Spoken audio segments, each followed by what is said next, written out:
悟空孫悟空。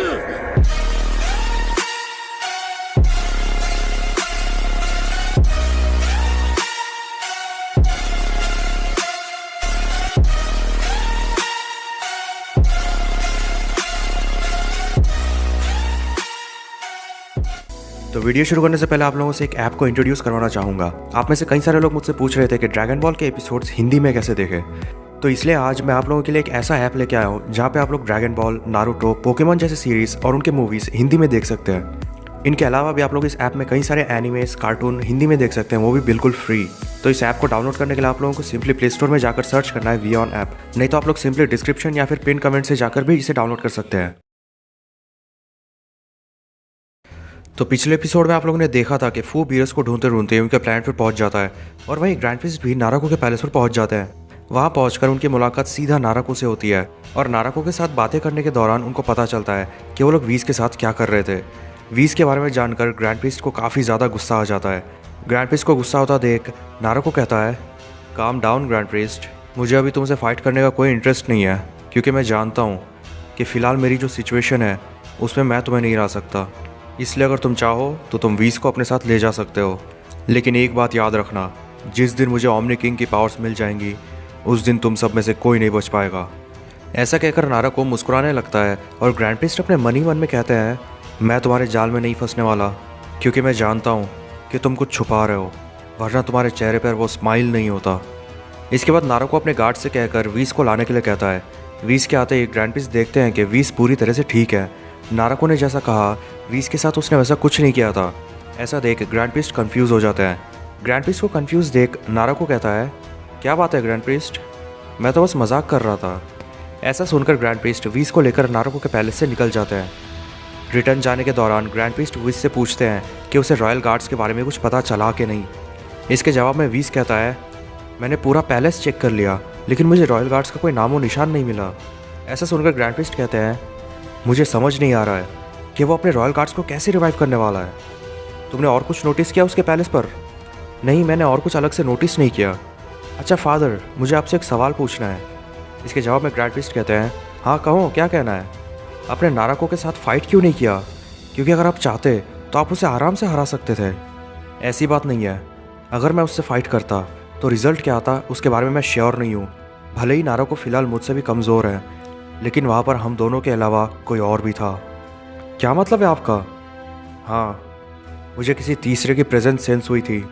वो जो कोई भी है वो अपने आप को छुपाना अच्छे से जानता है, क्योंकि जब मैं वहाँ पर पहुँचा था तब मुझे उसका भनक तक नहीं लगा था, लेकिन जब मैंने अपने पावर्स को इंक्रीज़ किया था तब वो एक्साइटेड होकर अपने आप को रिवील कर देता है।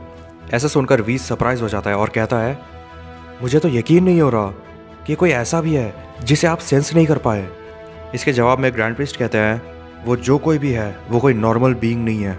हमारा सबसे बड़ा डिसएडवांटेज यही है कि हमें उसके बारे में कुछ नहीं पता, क्योंकि पिछले बार नाराको के साथ ऐसा कोई नहीं था। तो अब आगे आप क्या करने वाले हैं? पहले तो हमें गोकू को सेव करना होगा, क्योंकि अगर गोकू उसके हाथ लग गया तो उसे हराना लगभग इम्पॉसिबल हो जाएगा। और उसके साथ हमें नाराको के पैलेस पर पूरे प्रिपरेशन के साथ हमला करना होगा। इसके पहले कि वो अपना चाल चले, हमें अपना चाल चलना होगा। लेकिन इन्हें ये बात पता नहीं होता है कि नाराको इनसे ऑलरेडी एक कदम आगे है और बहुत जल्द उसकी पावर्स उसके पास वापस आने वाली है। तभी हमें बीरस के प्लैनेट को दिखाया जाता है, जहाँ पर बीरस और फू एक दूसरे से फाइट कर रहे थे। दोनों की स्पीड काफ़ी ज़्यादा थी, दोनों एक दूसरे पर लगातार अटैक कर रहे थे। वहीं नीचे से गोकू उन दोनों की फाइट को देख सरप्राइज हो जाता है। उन दोनों की स्पीड और उनके अटैक से जो इम्पैक्ट क्रिएट हो रहा था वो सब देख गोकू काफ़ी ज़्यादा एक्साइटेड हो जाता है। लेकिन तभी लॉर्ड बीरस कहते हैं, जो तुम करने जा रहे हो वो करने की सोचना भी मत मॉर्टल, हो सके तो ज़ेनोसमा के पैलेस पर चले जाओ, तुम्हारी सेफ्टी ज़्यादा इंपॉर्टेंट है। ऐसा सुनकर गोकू कहता है, लेकिन लॉर्ड बीरस, मैं तो सिर्फ आपकी मदद करना चाहता हूँ। अगर तुम यहाँ से चले जाओगे तो मेरे लिए उससे बड़ी मदद और कुछ नहीं होगी, इसलिए जाओ अभी जल्दी से। बीरस की बातें सुनकर गोकू इंस्टेंट ट्रांसमिशन के जरिए ज़ेनोसमा के पैलेस पर जाने की कोशिश करता है, लेकिन जा नहीं पाता।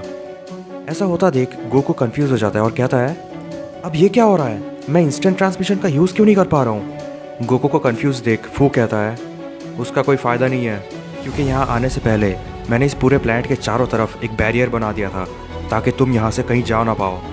ऐसा कहने के दौरान फू का ध्यान थोड़ा सा डिस्ट्रैक्ट हो जाता है, जिसका फ़ायदा बीरस उठाता है और फू के चेहरे पर एक ज़ोरदार पंच मारता है, जिसके चलते फू नीचे ज़मीन में जा गिरता है। लेकिन बीरस यहीं पर नहीं रुकता, वो फू पर लगातार एनर्जी बॉल से अटैक करने लगता है। उन अटैक्स के चलते वहाँ आसपास का जगह पूरी तरह से डिस्ट्रॉय हो जाता है। इसके बाद फू दोबारा से खड़ा हो जाता है और अपने चेहरे से खून को मिटाते हुए कहता है, सुप्रीम डिस्ट्रॉयर का एक छोटा सा हिस्सा होने के बावजूद तुम स्ट्रांग हो। ऐसा सुनकर बीरस कंफ्यूज हो जाता है और कहता है, सुप्रीम डिस्ट्रॉयर से क्या मतलब है तुम्हारा? तो इसका मतलब तुम्हें याद नहीं है? चलो, मुझे उससे कोई फ़र्क नहीं पड़ता।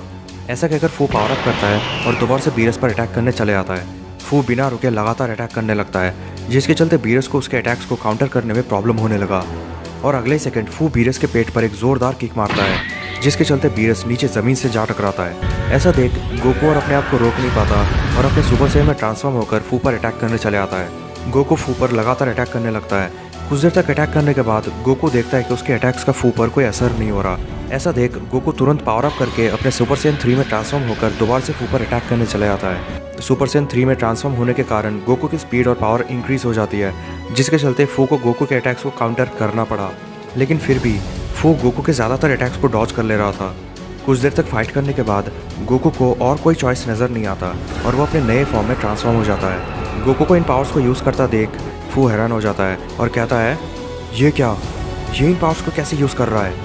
फू सोच रहा था, लेकिन तभी गोकू पलक झपकाते ही फू के सामने पहुंचकर उसके चेहरे पर एक ज़ोरदार पंच मारता है। बीरस भी नीचे से ये सब देख काफ़ी हैरान हो जाता है और कहता है, ये तो डिवाइन एनर्जी है, लेकिन ये मॉर्टल उन्हें कैसे यूज़ कर रहा है?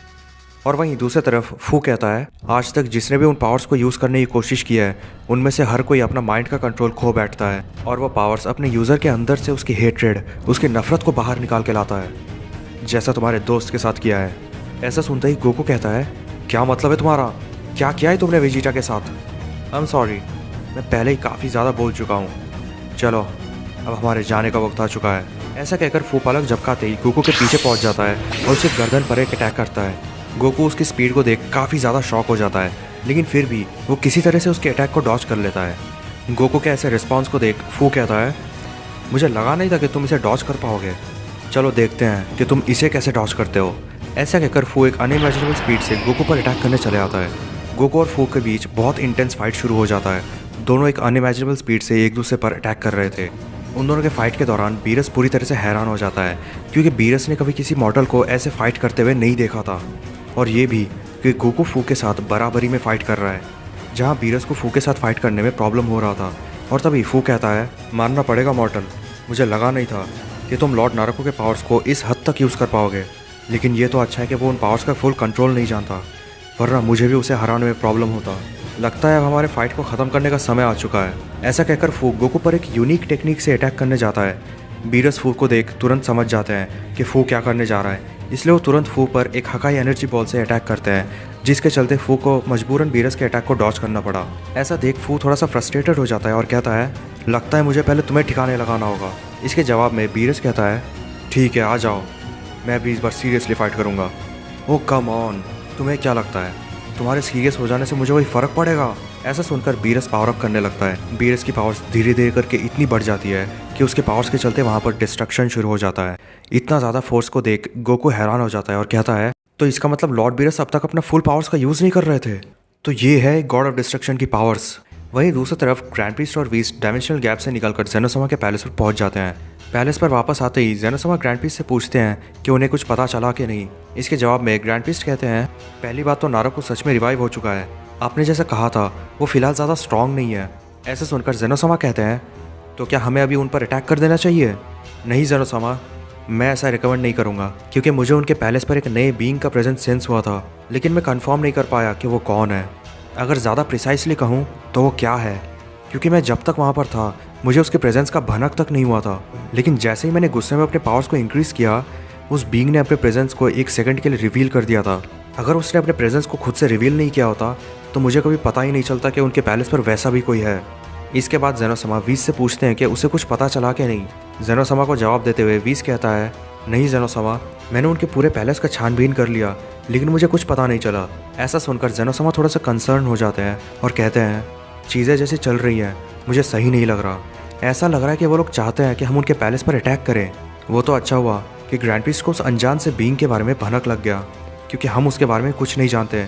ऐसे सिचुएशन में अगर हम लोगों ने अटैक किया तो हम लोग ही डिसएडवांटेज में होंगे, वीस, तुम तुरंत जाकर उस मॉर्टल गोकू को यहाँ ले आओ, हम रिस्क बिल्कुल नहीं ले सकते। ऐसे सुनते ही वीस तुरंत बीरस के प्लैनेट के लिए निकल पड़ता है। वहीं बीरस और फू के फाइट के दौरान बीरस अपनी पूरी पावर्स को रिलीज करने लगता है। बीरस को ऐसा करता देख फू भी पावर अप करता है। फू को इतना ज़्यादा मात्रा में पावर रिलीज करता देख गोकू कहता है, डैम इट, तो इसका मतलब वो मुझसे अब तक सीरियसली फाइट नहीं कर रहा था। उसके बाद फू और बीरस एक दूसरे की तरफ अटैक करने चले आते हैं और एक डेडली बैटल शुरू हो जाता है। दोनों एक दूसरे पर कुछ ही सेकंड्स में अनगिनत अटैक्स कर दे रहे थे। उनके अटैक्स के चलते जो फोर्स क्रिएट हो रहा था वो इतना ज़्यादा होता है कि गोकू को नीचे खड़े रहने में प्रॉब्लम होने लगा। वहीं वीस जो कि बीरस के प्लैनेट की तरफ आ रहा था, उसे बीरस की पावर्स फील होती है और वो कहता है, ये क्या, लॉर्ड बीरस किसी से फाइट कर रहे हैं? लेकिन ऐसा कौन हो सकता है कि उन्हें इस लेवल पर पावर्स को रिलीज करना पड़ा? मुझे जल्द से जल्द वहाँ पर जाना होगा। ऐसा कहकर वीस पूरी रफ्तार से वापस आने लगता है।